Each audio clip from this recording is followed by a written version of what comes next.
The technology I've chosen to examine are the digital lending services utilized by libraries in America. Number 1, overview of technology. Digital lending services are systems which make ebooks available to library patrons, both on their devices at home as well as at the library campus. The function is to increase accessibility 24/7, as well as increase the availability of material. With the advent of computers and the internet starting in the mid-1990s, librarians were given new tools to get material to library patrons. Libraries in America are mostly using privately owned lending services, and of those, a majority are using the overdrive systems. Private companies are driving innovation in regards to user interface as well as library publisher communications. Some are redefining the conversation about what publishers should be charging, such as hoopla services. Others are helping emerging self-published writers get exposure and inclusion on library e-bookshelves, such as Self-E. In Europe, government-funded programs are also part of the process, adding another voice to the discussion. Right now, publishers are profiting economically, while library patrons are benefiting from added availability and accessibility. Digital lending services are available through most American libraries, either as a separate database per library or as a regional or overarching library system consortium. User interface and accessibility is stabilizing, but purchasing models and lending rules, such as how many checkouts simultaneously are allowed or ever per item, are in flux with little legislation to go by. Number 2, the technology's relationship with society. At first, the technological developments of computers and the internet drove the creation of online databases of academic material. After that, scholarly journal e-collections emerged. E-readers and tablets started a societal shift towards e-books.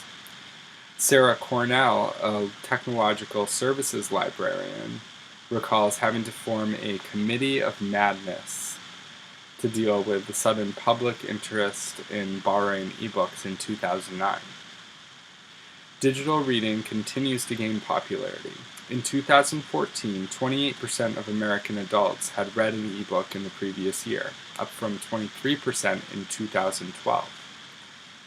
Academia is especially responsive to digital lending, with e-books easily updated to include new research and material, making them great for textbook consideration. Many scientists don't even have to enter a physical library for material anymore, relying entirely on digital material for their research. Humanity's recent desire to be plugged in everywhere, especially with our phones, is reflected in the interfaces developed by the digital lending companies. Mobile apps for services like Overdrive and Hoopla can deliver ebooks to you on your subway commute or at a late-night gym visit.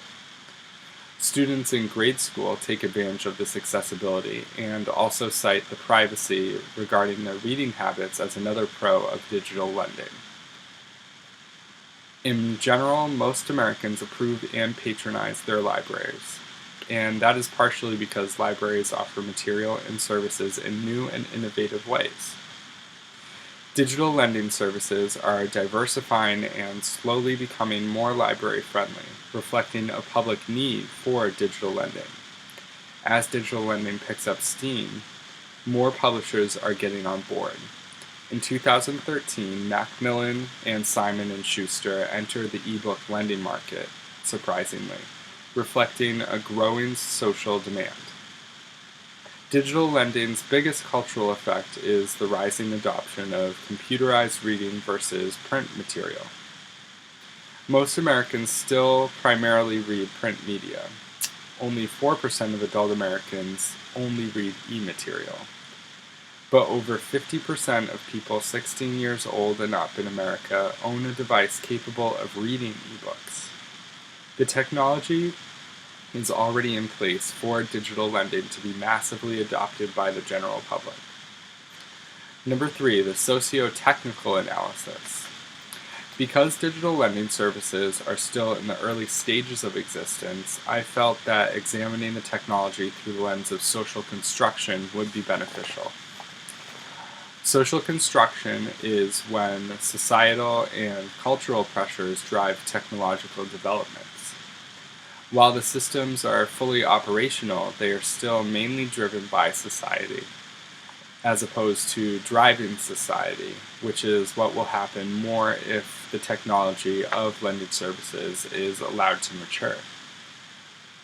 As society becomes more digitized, digital lending systems will gain acceptance and power over the technological development, as well as the pricing models and cultural narrative around e-lending.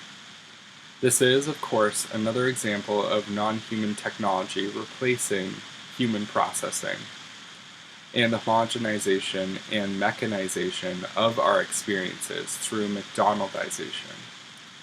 Digital lending services replace our libraries, essentially searching for, checking out, hosting, and checking back in our library materials. Although libraries are not interested in replacing human interaction, quite the opposite. The digital lending services do exactly that. Perhaps the social construction of McDonaldization is finally reaching into the sphere of librarianship in a great leap of technological determinism, based on the motions rippling across the rest of our society. The elimination of some human labor is not necessarily a bad thing, though, as libraries are also community centers and not just simple databases. With digital lending, librarians may find more time available for services and community outreach, which are two big priorities for modern-day librarianship. Non-human technologies are also very good at making work go away, accomplishing many things with less effort than it might take a human, the whole point of non-human technologies. Of course, the main advantages of this technology remain better accessibility to and availability of materials for library patrons. The tax ebook acquisition puts on library budgets remains the biggest concern. Without any power, libraries are at the mercy of the publishers. This could lead to unsatisfactory availability for library patrons, as many libraries must choose to buy either one ebook or 10 print books for the same price.